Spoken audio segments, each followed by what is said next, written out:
The teacup rattled slightly in its saucer as I placed it down, trying to keep my hand from trembling. I just think it's time you considered moving into something more manageable, Ava said, brushing a speck of imaginary lint off her pristine white blazer. The house is too much for you now, and frankly, it doesn't reflect who we are as a family anymore. The house. My home for nearly 40 years. My rose garden. My tea room. My late husband's library. My children's laughter still echoed faintly off the old oak walls, if anyone chose to hear it. I stared at her, unsure whether to laugh or cry. Ava, my daughter-in-law, sat across from me with a glass of sparkling water she'd brought from her car, because, as she once told my son, Mom's drinks are always dusty. Whatever that meant. Michael, my only son, my heart, sat beside her, silent. Just like he had been when she rolled her eyes at the Christmas china. Or when she replaced the family photo above the mantel with one of her brand deal product shots. Or when she told me I needed to stop hosting Sunday dinner because my menu was stuck in 1985. This time, she had gone too far. You mean sell the house? I asked, voice soft but sharp. Don't think of it like that, she said quickly. Think of it as downsizing. You could find a lovely condo in the suburbs. Something easier for you to maintain. And what happens to this house? I asked. She smiled, as if I'd finally caught up. Well, Michael and I have been thinking. It has so much potential. It could be modernized. Open the floor plan. Tear out those old built-ins. Repaint everything. Maybe turn the sunroom into a personal gym. My jaw locked. My sunroom. Michael shifted uncomfortably. Mom, Ava's just trying to help. It's not that big of a deal. We just want what's best for you. You want what's best for yourselves, I said. They blinked. That tone, sharp, unapologetic, wasn't one I used often. But it was still there, dormant and buried under decades of compromise, still coiled like a whip beneath my calm exterior. I'm sorry, Ava said slowly. But this house isn't functional anymore. It's filled with outdated memories. I stood. That was it. Outdated. Like me. Like my husband. Like the garden that still bloomed every spring. The wallpaper he had helped me paste on our anniversary. The tea cabinet my daughter had once crawled inside during hide-and-seek. Outdated. You know, I said, walking toward the cabinet, there's something I've been meaning to show you both. I opened the drawer where I kept old documents, birth certificates, my will, the deed to the house. I turned and placed it gently on the table. This home was gifted to me by my mother. Sole ownership. It was never in Michael's name. It's never been touched by either of you. Ava's jaw twitched. That's not what we're talking about. It's exactly what we're talking about, I said, eyes steady now. You sat in my kitchen, drank from my cups, criticized my food, called my life outdated, and now you want to erase it. Michael looked up. You're overreacting. Ava's just thinking long-term. No, Michael, I said, my voice barely above a whisper. I'm finally reacting. The room fell silent. Ava's phone buzzed. She picked it up, pretending to read a message. Her tell went uncomfortable. I looked down at the deed one more time, then gently slid it back into the drawer and closed it. I think it's time you two went home, I said. Mom, Michael began. No, I repeated firmer. Tonight, I'd like to be alone. They left without another word. As the front door closed, I turned toward the sunroom. Evening light filtered through the stained glass window, light my husband had loved, said it turned the room into a watercolor painting each dusk. I stood in that light, a full breath in my chest. I had been quiet for too long. Tolerant. Accommodating. Dismissed. But no more. I didn't sleep that night. Instead, I dug out every photo, every document, every forgotten thing I had ever set aside for someone else's convenience. My college art portfolio. My mother's recipe journal. My journal from the year my daughter died. And in the center of it all, a note written by my late husband. This house was always yours, sweetheart. Your strength is in its walls. Never let anyone make you feel small in your own castle. The next morning I called my attorney. Harriet, I said, I want to update my will and make some changes to the title of my property. And while we're at it, I'd like to talk about protections. For myself. And for my legacy. What prompted the change, Eleanor?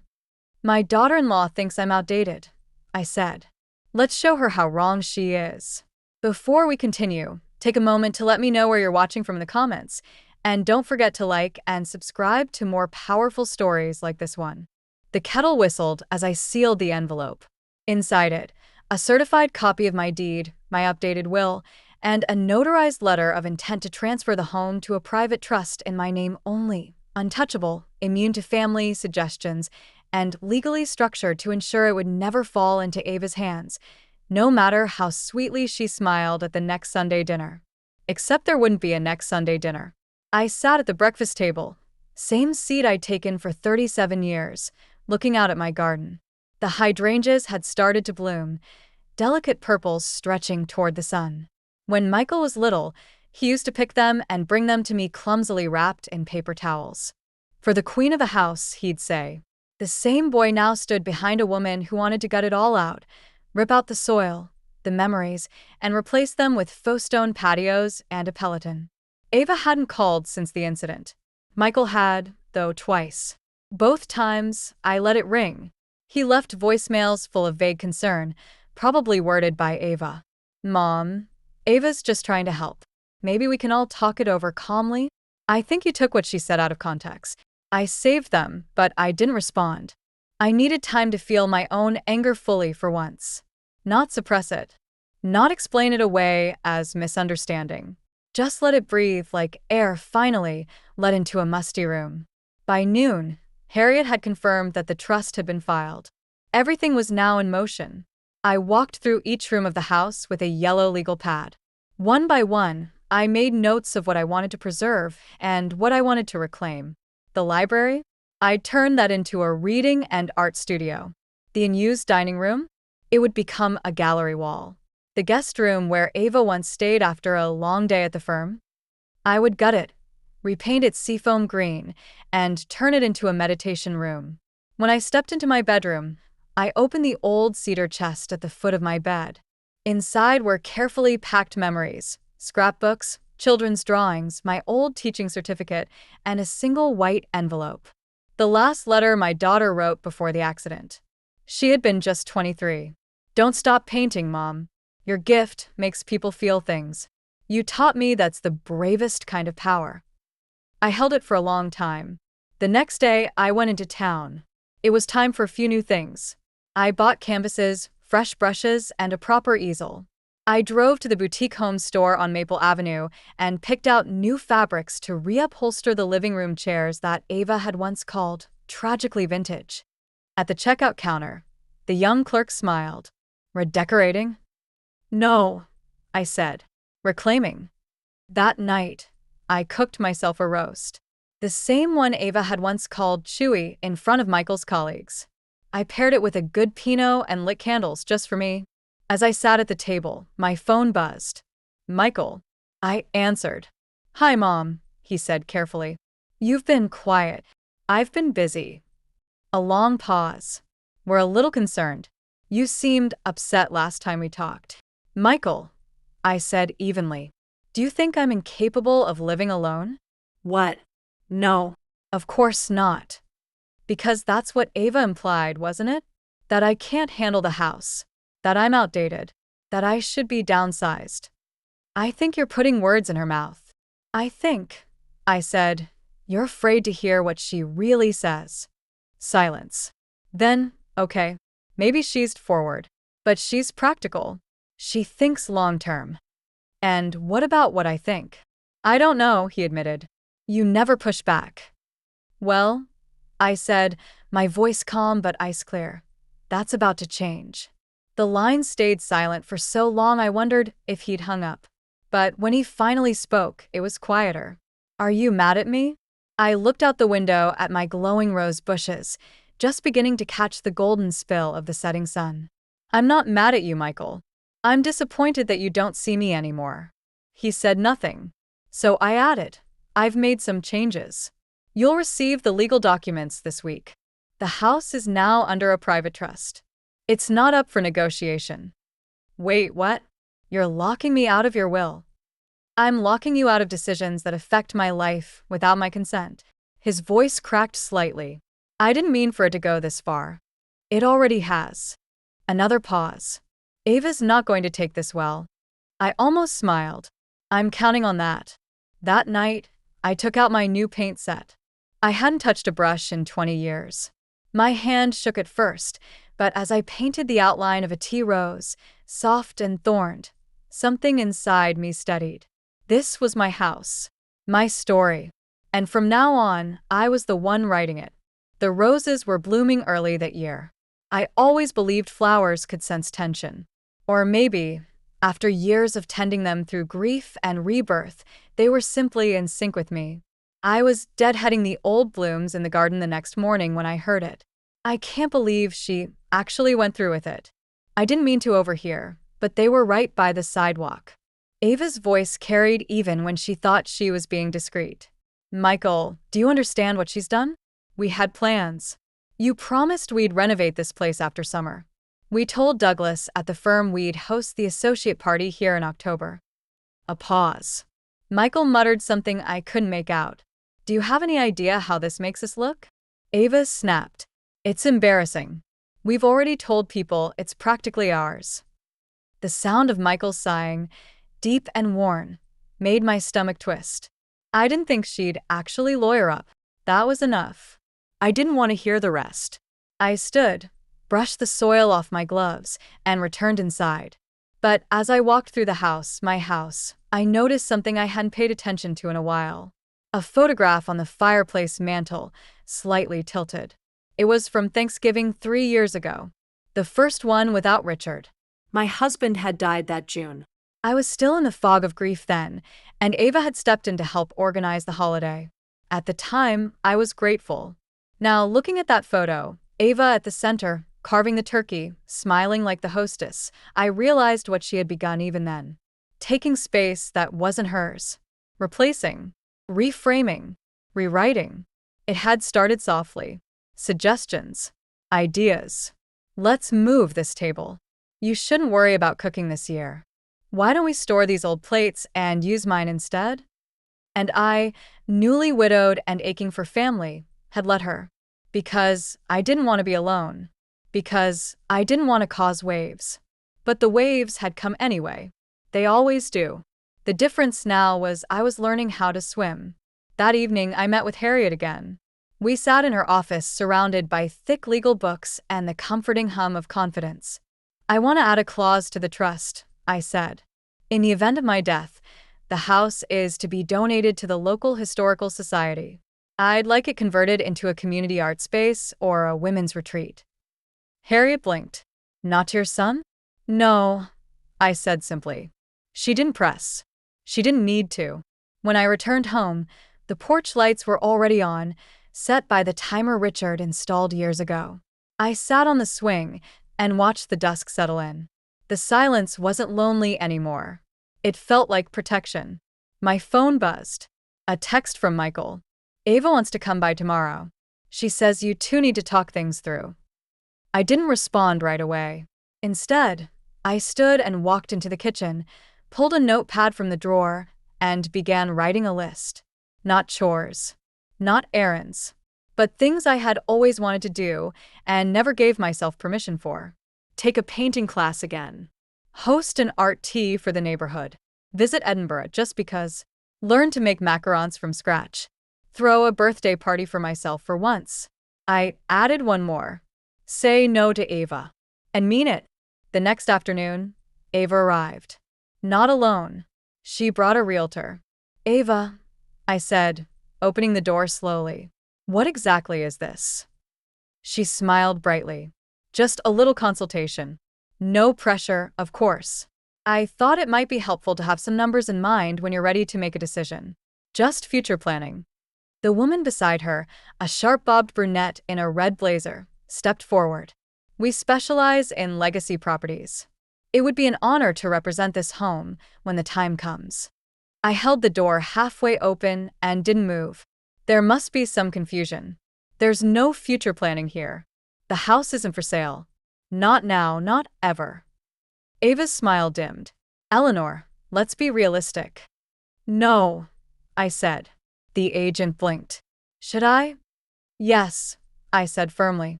You should go. The agent hesitated, then nodded and turned, retreating down the porch steps. Ava stayed. You're being emotional, she said, crossing her arms. Possibly, I said.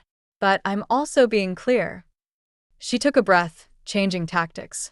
Look, I may have come off harsh before. I know I can be blunt, but everything I've said has been about helping you. The truth is, this house is more valuable now than it's ever been. It's selfish to let it go to waste. I narrowed my eyes. What makes you think I'm wasting it? She waved a hand. It's just you here. All this space. No one sees it. You're not entertaining. You're not contributing. Ah, There it was. The word she didn't say but always meant. Irrelevant. I leaned against the doorframe and smiled, not sweetly. You know, Ava, I said. You might want to call your lawyer. Because as of this week, this house is not only legally locked in a trust that you can't touch, but its future ownership is already assigned to an organization that values women's stories. Especially the ones women aren't supposed to tell. She blinked. What? Your husband's name isn't on anything. Never was. And if you thought you could coerce or shame me into signing it over to him, or to you, then you underestimated me. Her jaw tightened. Now, I said, stepping back into the house, you're welcome to visit for tea sometime. But don't bring your real estate agents again. Then I closed the door and locked it. 3 days passed without a word from Ava or Michael. The silence was not peace, it was strategy. A storm cloud drawing breath. And I, for once, wasn't bracing for it. I was preparing for it. On the 4th day, a certified letter arrived, neatly printed, from a law firm downtown. I recognized the name, Bradley, Collins, and Avery. It was the firm Ava had joined fresh out of law school and now co-managed with her mentor. She had always made sure everyone knew that. I sat at the kitchen table and opened the envelope with the same care you'd use to open a snake's cage. Dear Mrs. Eleanor Hartley, we are reaching out on behalf of your son, Mr. Michael Hartley, and his wife, Mrs. Ava Hartley, regarding concerns related to your current living arrangements and recent changes to your estate planning. My lips curled into a grim smile. It didn't take long, did it? I read the letter twice, then a third time. It was full of polite phrasing, but the implication was clear. They were preparing to challenge my mental competence. Quietly, of course, unless I reconsidered family discussions about transferring or co-owning the property. They didn't mention the trust. That told me Ava hadn't yet seen the documents. But she was guessing, pushing, hoping intimidation would work faster than the courts. I took a deep breath and called Harriet.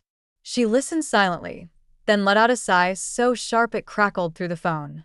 We'll draft a cease and desist. do not respond to them directly. And Eleanor.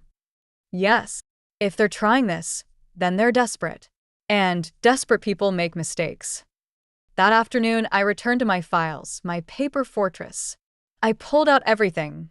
The deed, the trust, my updated will, the report from my neurologist, the cognitive assessment from my therapist, even the minutes from the last community event I hosted. Anything that proved I was lucid, stable, and running my life by choice. Then I found it. The red folder. I hadn't opened it in years. It held notes from when Richard and I had last updated our estate, back when things still felt like a partnership. But wedged inside the folder, yellowed and nearly forgotten, was a signed letter from Richard himself. In the event of my death, the property known as 84, Rosemere Lane shall remain under the sole discretion and authority of Eleanor Hartley. This is my explicit intention and agreement. Dated. Witnessed. Notarized. He'd done that quietly. I hadn't remembered. But now it was a golden shield. I made copies. I filed it. Then I called Harriet again. We're going on the offensive, I told her. By evening, I'd composed myself enough to go for a walk. The neighborhood had changed over the years. Newer families had moved in. Fewer garden parties, more SUVs. Still, a few familiar faces remained. Mrs. Jennings, now in her 80s, waved from her porch. Mr. Patel was walking his dog. And David. David was in his garden again. Widowed 2 years before me. Kind. Steady. We shared more than flowering hedges between our homes. We shared history. He looked up and smiled. Evening, Eleanor. Roses look strong this year. They're fighters, I replied. I've been reading about your Sunday teas, he said gently. The ones you used to host. People still talk about them. My heart softened. Maybe it's time I brought them back. I'd come, he said, and then added with a sheepish glance, if the invitation still stands. It does. The next morning, I sent out a few handwritten notes to old friends and longtime neighbors. You are cordially invited to tea at Rosemere, a celebration of new beginnings. Sunday at 2 p.m. hats optional. Honesty required. Then I picked up my phone and texted Michael. You and Ava are welcome to join us Sunday for tea. No lawyers. No negotiations. Just tea and truth. 2 p.m. sharp. He didn't reply. I spent the next 2 days cleaning, baking, rearranging. I dug out my grandmother's lace tablecloth. I polished the silver tea set Ava once called dusty Victorian clutter. I even placed fresh-cut roses in crystal vases, each bloom an act of defiance. When Sunday came, the house smelled like lemon cake and lavender polish. At exactly 2:06 p.m., the doorbell rang. I opened it to find Ava and Michael on the porch. She was dressed like she was heading to a business brunch, heels too high for the lawn, posture too stiff for the occasion. Michael looked tired, older, not in years but in spirit. We won't stay long, she said coolly. Perfect, I said, stepping aside. They walked in. Michael noticed the table first, perfectly set like it always used to be. The sugar bowl he once broke as a child. The mismatched china from my grandmother. The teacups that still clinked like chimes. For a moment, something in him flickered. I remember this, he murmured. I hope you do, I replied. We sat. Tea was poured. Lemon cake was sliced. And for 5 blessed minutes, we ate in silence. Then Ava broke it. This is charming, Eleanor. But let's be real. You didn't invite us here just for nostalgia. No, I said. I invited you here because I wanted to see if there was anything left worth salvaging. She smirked. That depends. Are you willing to talk about the house? I already have, I replied. To my attorney. To my therapist. To my financial advisor. To my doctor. I've had more conversations in the last month than I did in the last 10 years of being spoken over. Michael looked at me. Really looked. You've changed. No, I said softly. I've returned. Ava set her teacup down a little too forcefully. You're being cruel. To Michael. To your family. I was cruel to myself for decades. This is correction, not cruelty. Michael's voice was quiet. What do you want from us? I looked at him. I want you to remember who I am. Not the fragile woman Ava painted me to be. Not the background character at your dinner parties. I want my son to see his mother again. The whole of her. He swallowed hard. And if you can't, I continued, then I'll let you go. But I won't be erased in my own home. Not by anyone. Not anymore. The silence that followed wasn't awkward. It was sacred. The quiet that follows truth. Then, from the hall, the clock chimed. 3 p.m. They stood. Ava said nothing. Her eyes cold. Calculating. Michael lingered. His voice cracked when he spoke. I'll call you. Just me. I nodded. They left. I closed the door behind them and exhaled slowly, the weight of years easing from my shoulders. Outside, the roses swayed in the breeze. Inside, the house no longer felt like a museum. It felt like mine again. The following Tuesday, my doorbell rang. I wasn't expecting anyone. I had no deliveries scheduled, no appointments, no old friends planning to stop by. I opened the door slowly, bracing. But it wasn't Ava. It was her mother. Mrs. Aldridge, I said, startled. She smiled with a mix of grace and quiet shame. Please call me Marianne. She held a bakery box in her hands, the corner slightly grease-stained from the lemon loaf inside. The same kind I used to make before Ava decided desserts were empty carbs that slow productivity. I hope I'm not intruding, Marian said. I wanted to speak with you. Just you. I hesitated, then stepped aside. We sat at the kitchen table, the same one that had seen decades of birthdays, late-night tears, and endless cups of tea. She placed the lemon loaf on a plate without asking, as if she remembered something I didn't know she knew. I heard about Sunday, she said gently. From Ava? I asked, surprised. She shook her head. From Susan Jennings. She volunteers at the Historical Society. Word travels fast when someone writes a property into a community trust. Of course it does. Marianne leaned forward. I'm not here to interfere. I know we don't know each other well, but I've been meaning to talk to you. Honestly, for a long time. She looked tired. Not in the way Ava often did, from control and posturing, but from decades of emotional restraint. I recognized it instantly. Go on, I said. She took a long breath. I fail my daughter in many ways. I taught her to value appearance over character, advancement over empathy. I handed her the tools to build the life she is now, but I never taught her what to do when that life cracked. I didn't speak, just listened. It was more than Ava ever had. Marianne swallowed. She's not well, Eleanor. You probably know that. Her world is made of optics. She lies when she's scared. She manipulates when she's cornered. And right now, she's both. And Michael? I asked, unsure why I still needed someone else's insight into my own son. He's drowning. But he doesn't even realize it's water. She pulled him in slowly enough that he thought it was a warm bath. I felt a pang deep in my chest. The kind you only get when someone else names a truth you've been silently living with. She's going to come after you again, Marianne said plainly. Not just with pressure, with tactics, with lawyers, with cruelty dressed as concern. And I'm sorry for that. Truly. I studied her, trying to see Ava's face in hers, and failing. She forged things before, I said. Doctored photos. Faked texts between me and a neighbor. Marianne looked down. I believe it.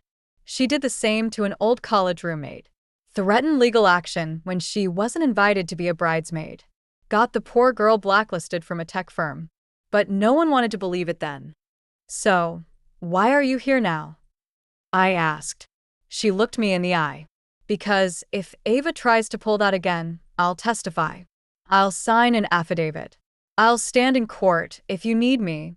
My breath caught. She needs to be stopped, Marianne added softly. And I think you're the only person strong enough to do it. I didn't cry. I don't know why. Maybe I'd already done all the crying this woman deserved. But I reached across the table and squeezed her hand once. Briefly. And that was enough. After she left, I stood by the window watching her walk to her car. Back hunched, shoes modest, eyes down. There were more victims than villains in Ava's wake. And not all of them knew they were broken. That night, I received a text from Michael. Can we talk? Just you and me. No pressure.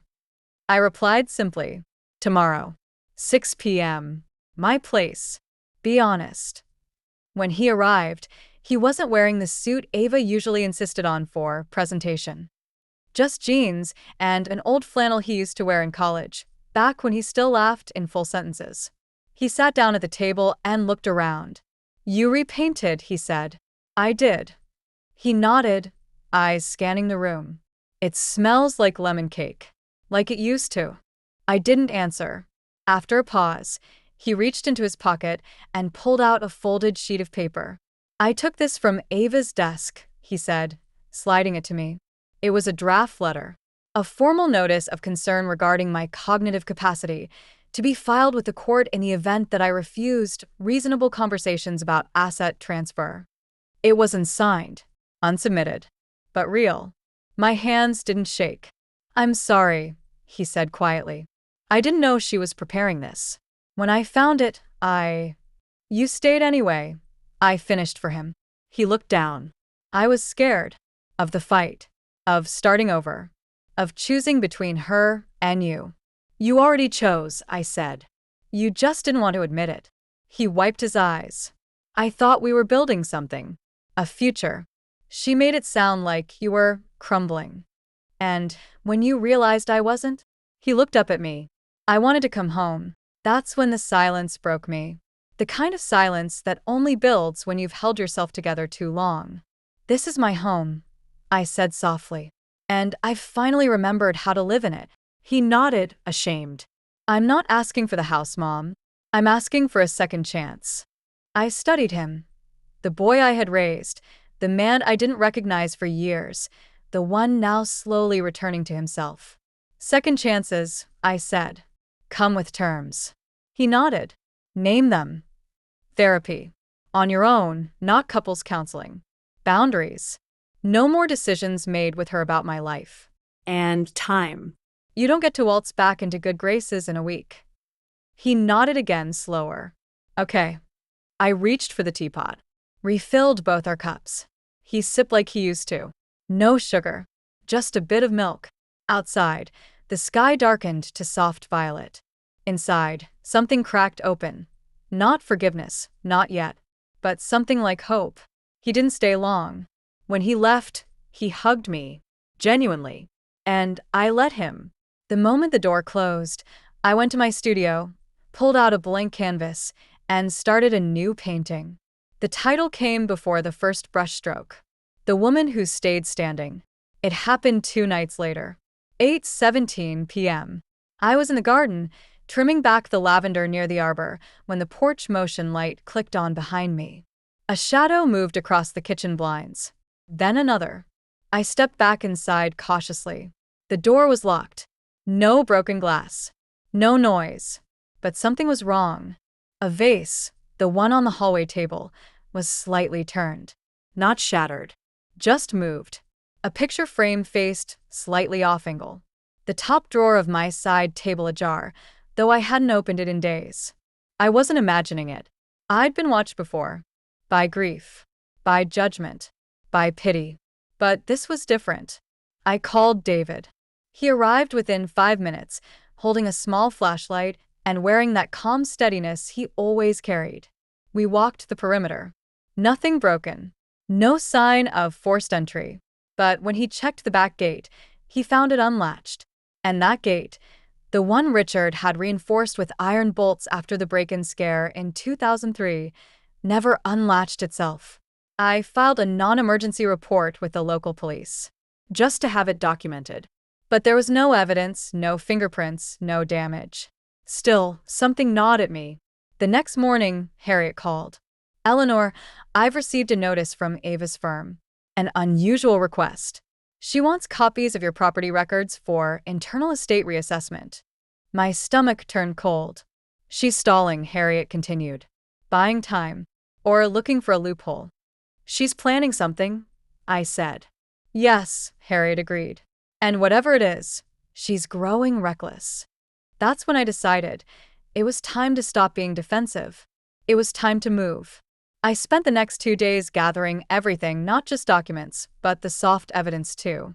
The note from Richard in the red file, the neurologist's report, the letter from Michael confirming Ava's draft document challenging my competence, and most importantly, a USB drive that David had given me. I upgraded my security cameras, he had told me the morning after the garden scare. 2 weeks of rolling footage. Exterior angles. One of them caught someone in your backyard at 8:06 the night you called. He handed me the drive. You'll want to see this.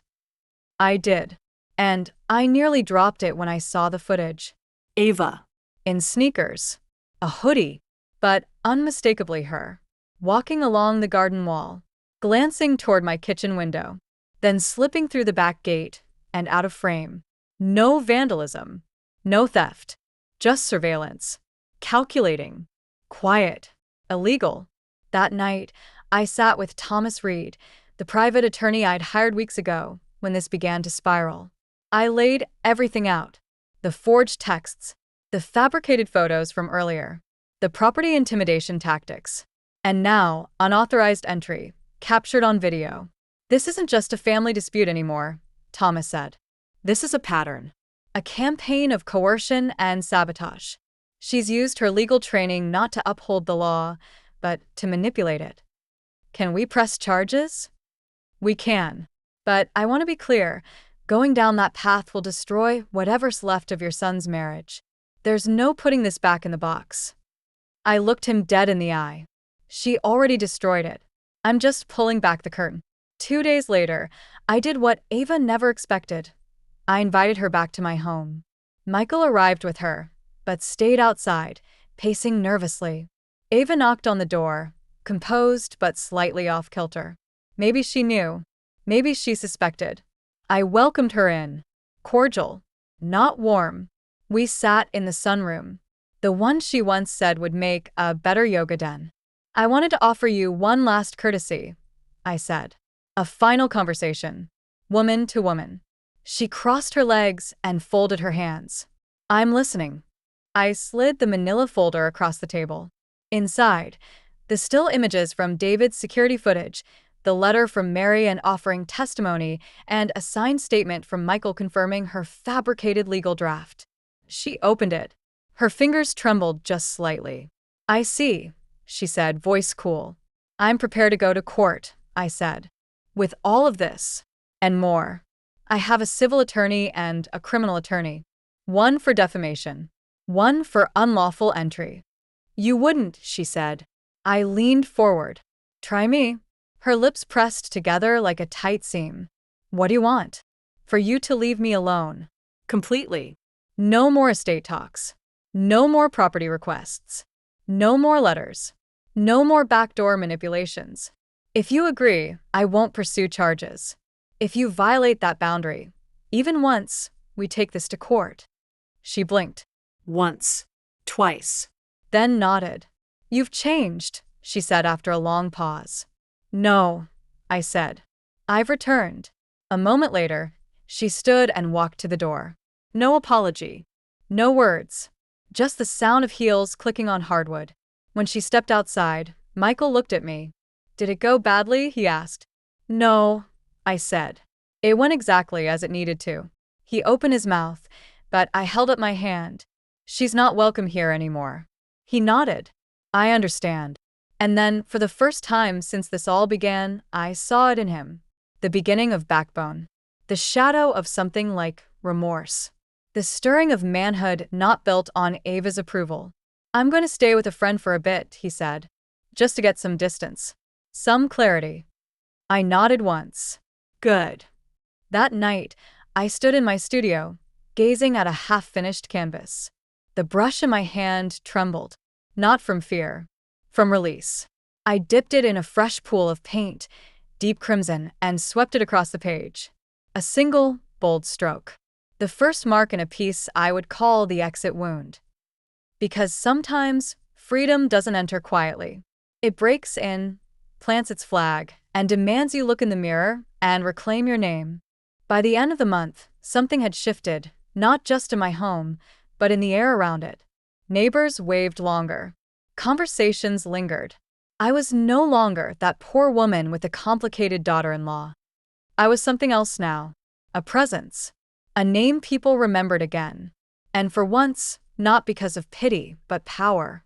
The story of Ava's failed attempt to dispute my ownership of the house had traveled faster than I expected, thanks in part to Susan Jennings, who now referred to it as the Rosemere Rebellion. She said it with a wink, but there was truth in it.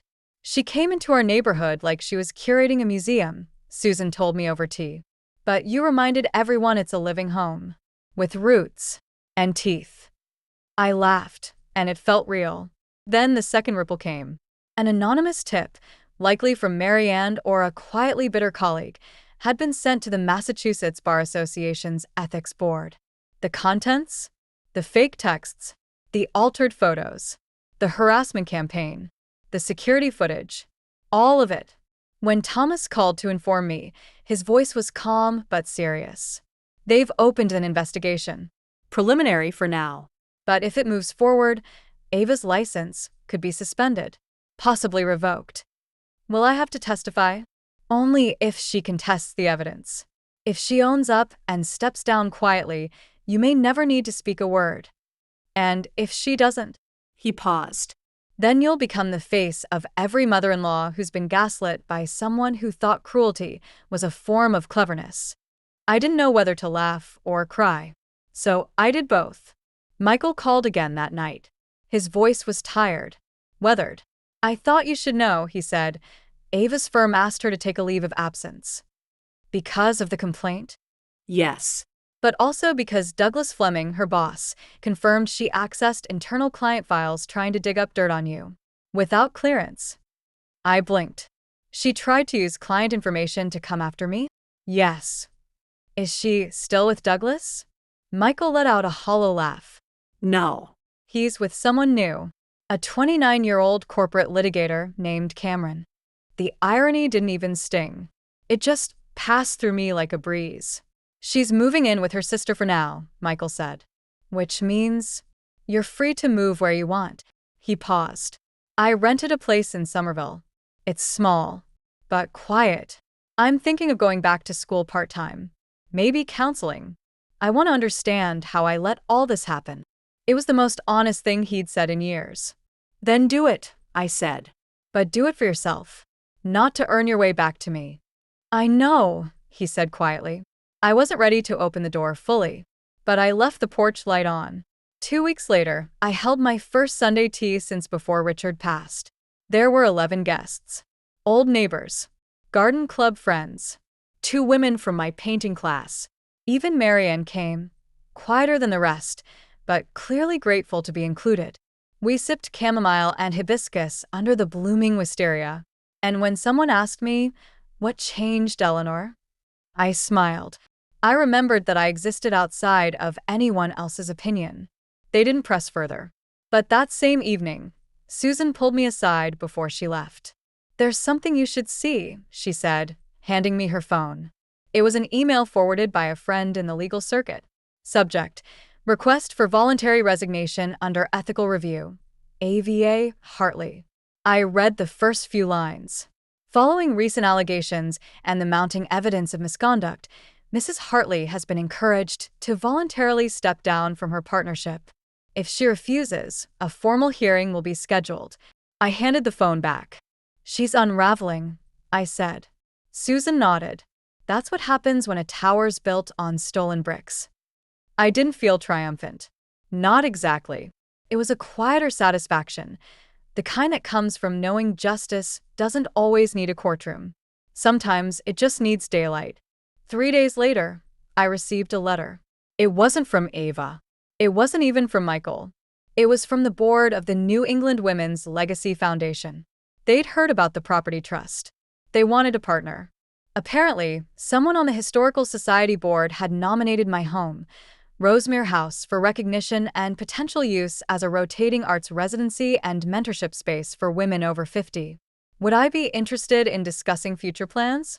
I reread the letter 3 times before placing it on the kitchen table, right beside my paintbrushes and lemon cake crumbs. Then I picked up my phone and called them back. That night, I painted until well after midnight. A new piece. Bold strokes. Crimson against ivory. I titled it Proof of Life. Because that's what this had always been about. Not revenge. Not punishment. Not even forgiveness. Just proof that I was still here. And I would not be erased. It was a Thursday when she came back. I'd just finished arranging fresh lavender in the tea room, my tea room, and was reviewing preliminary sketches for what would soon become the legacy wall, the gallery centerpiece of Rosemere House's residency program. The house had never felt so alive. And then the doorbell rang. I knew the rhythm before I even reached the door. 2 sharp presses. A pause. One more. Ava. I opened it slowly. She looked different. Not broken, but stripped. No armor today, no designer bag, no stilettos, no professionally staged scowl. Just dark jeans, a navy sweater, and eyes that flickered with something dangerously close to regret. "I won't come in unless you ask me to," she said.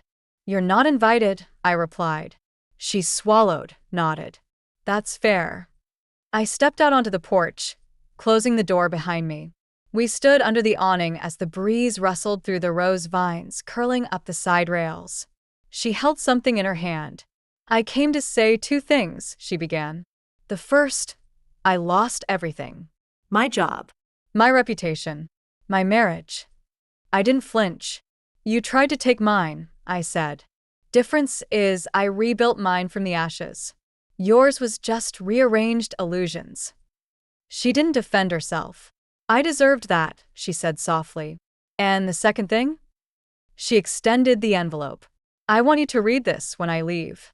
Not before. I didn't take it. Not yet.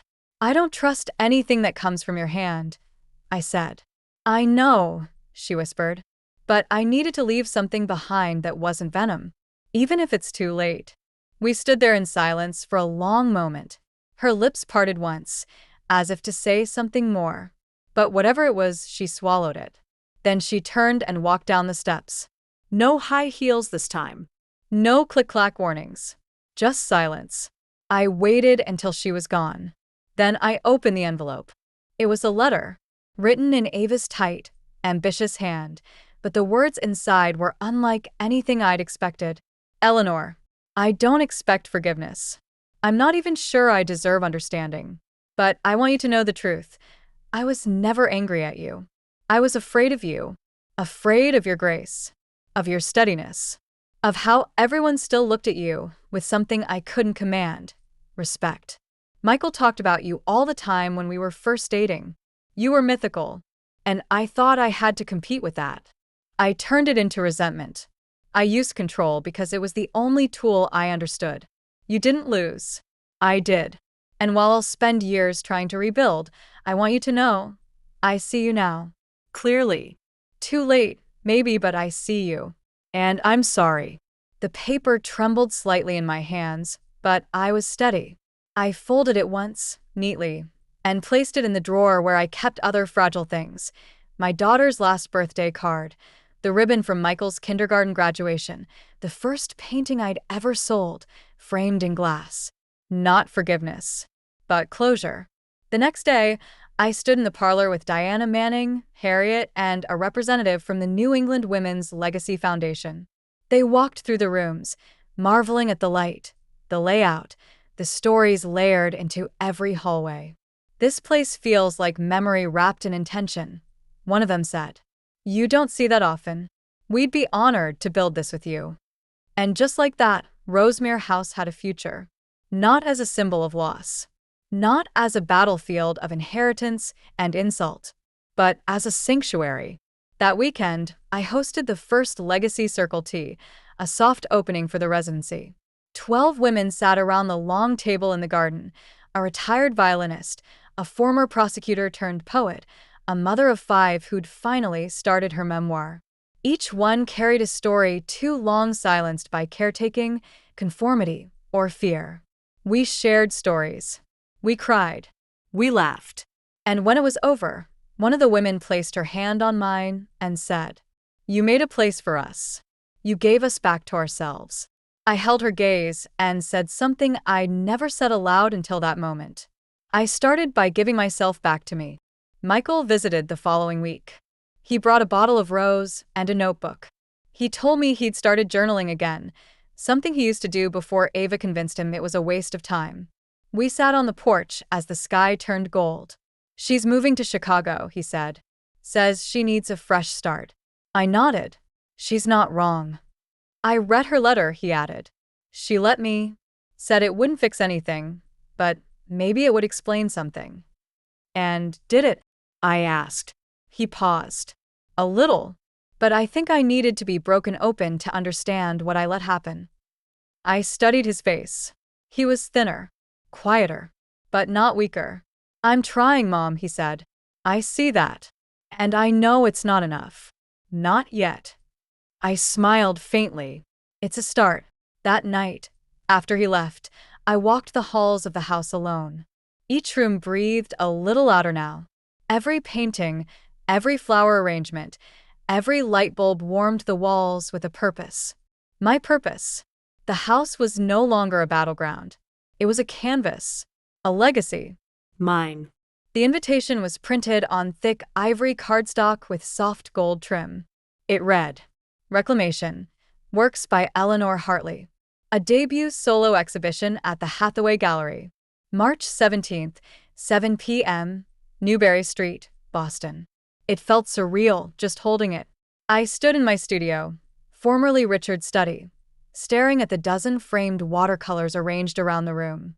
Each one represented a chapter of the woman I used to be, and the one I had clawed my way back to. The first painting, the tea rose window, a portrait of my sunroom drenched in morning light. The last, the house that spoke back, my most personal work yet. A nearly abstract depiction of Rosmere's front door, glowing from within, flanked by deep shadows pressing in from both sides, but never breaching the threshold. The night of the gallery opening, the city lights shimmered like champagne bubbles as I arrived. Susan was waiting outside, beaming in a navy shawl with silver thread woven into it. "You ready?" I looked at the glowing gallery windows, people moving behind them. Then I looked at her. I've never been more ready.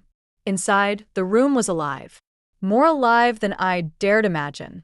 Gallery guests wandered among the framed pieces. I heard murmurs. "Can you feel how lived in this one is? She paints silence like it has a heartbeat. This one, the window without her chair, is quietly devastating." I stood near the back, sipping sparkling water, watching it unfold. Not one person asked about Ava. Not one person looked at me like I was someone who'd been dragged through a storm. They saw me now as I was. A creator. A survivor. A woman redefined by her own brushstrokes. Midway through the evening, Diana Manning appeared beside me with a proud smile. "Have you seen the red stickers?" "What red stickers?" She guided me toward the far wall.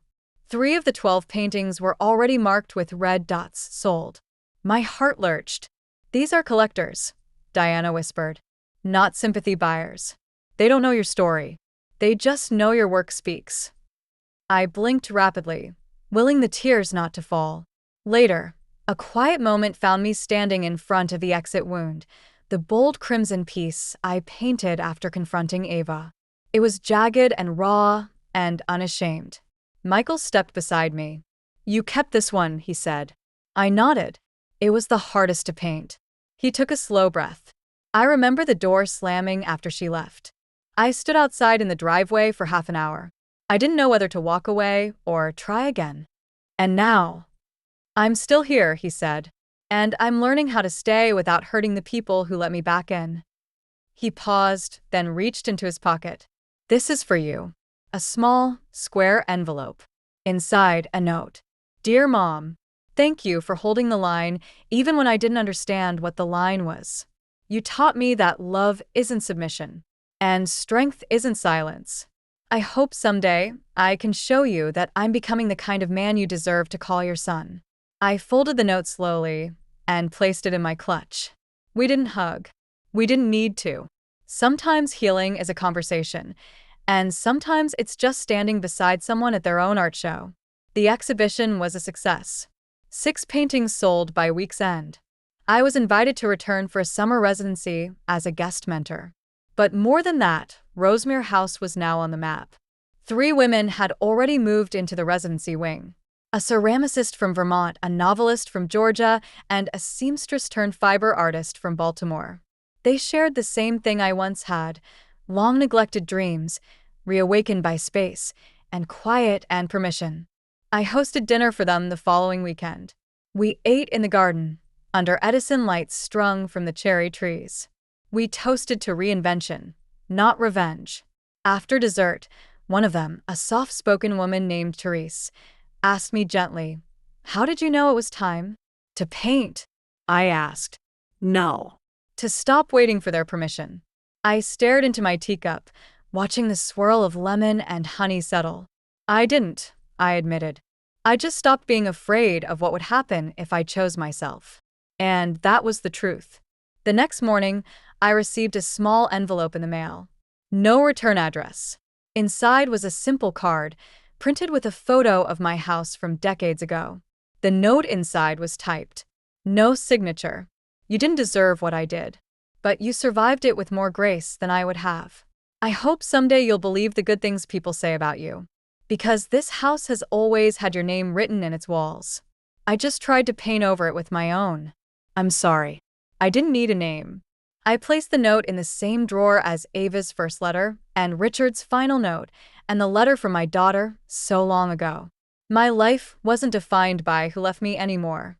It was shaped by what I had reclaimed from them. Later that afternoon, I walked through the garden. The cherry trees were starting to bloom. Ava had once told me the yard needed a fire pit and some concrete seating. Now, it held raised beds of herbs tended by women in their 60s. There was laughter drifting from the house. And in that moment, I realized this was no longer the story of what I'd lost. It was the story of what I had dared to keep. It was the morning of the Rosemere Spring Showcase, our first public open house since transforming the home into an artist residency. The house buzzed with quiet energy. Fresh canvases lined the library walls. Quilts and fiber art adorned the old parlor. A violinist from our winter cohort rehearsed softly in the sunroom, her notes lilting through the air like birdsong. I stood in the kitchen, hands wrapped around a mug of ginger tea, watching the steam rise. There was a time not long ago when I could barely look in a mirror without feeling like I was disappearing. Now I felt solid, present, awake in my own life. The front door creaked open. "Mom." Michael stepped into the entryway, carrying a small wooden box in both hands. He was early. "I thought I'd help set up," he said. I nodded, gesturing to the tea table in the garden. "The cups are in the hutch." He walked past slowly, eyes skimming the walls, pausing on the house that spoke back, then Tea Rose window, then the newest edition, Inheritance Rewritten. He stopped. "That one," he said softly. "I think I understand it now."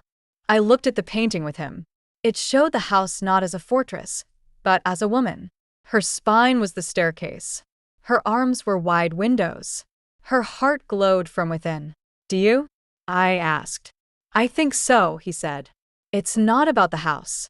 "No," I said. "It never was." He opened the wooden box and turned it toward me. Inside, my old silver photo frame, once missing, the one that held the picture of me from college, before marriage, before motherhood, before I gave it all away for approval. "I found it in Ava's storage unit," he said. "She must have taken it during one of her redecorating sprees." Said it clashed with the mantel. I lifted the frame gently, my reflection layered over the image of the younger me. We looked at each other like old friends meeting again for the first time in years. "Thank you," I said. "She hated how much you meant to this place," Michael added quietly. "She thought if she removed you from the walls, people would stop noticing you." "But she didn't realize," I said, "some women are built into the foundation." Guests arrived in waves. The garden filled with conversations, laughter, and art. Women from the local college came to interview residents. Children wandered the hallways with sketchbooks. At one point, a woman asked if I was the curator. I smiled and said, "No. I'm the story the walls were built to tell." The violinist played Vivaldi in the sunroom, where Ava had once imagined installing a home gym. And somewhere in the kitchen, I heard someone murmur, "It's like this house breathes." Later that evening, when the guests had gone and the string lights glowed warm over the patio, I found myself sitting on the porch swing with David. He brought pie. David always brings pie. "Did you ever imagine," he asked between bites, "you go from being pushed out of your own home to turning it into an artist sanctuary?" I looked out at the silhouette of Rosemere in the twilight. "No," I said honestly. "But I always hoped my story wasn't over." David smiled. "It's not." That night, I sat in my studio alone, a clean canvas before me. I picked up a brush. Not for validation. Not for reinvention.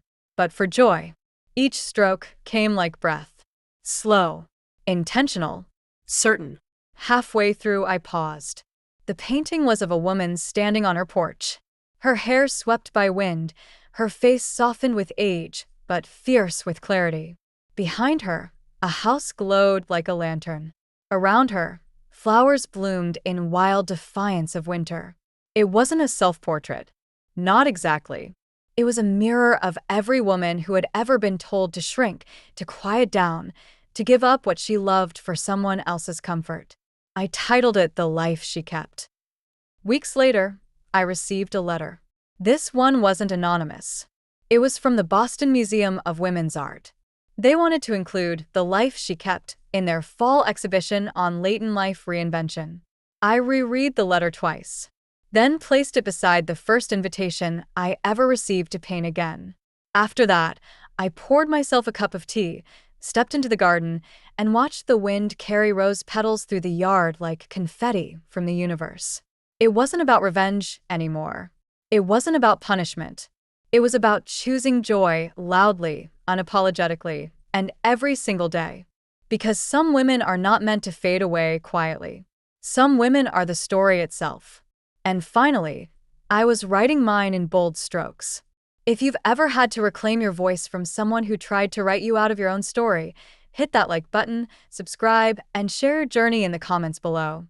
Your voice matters, and this is a space where we see you.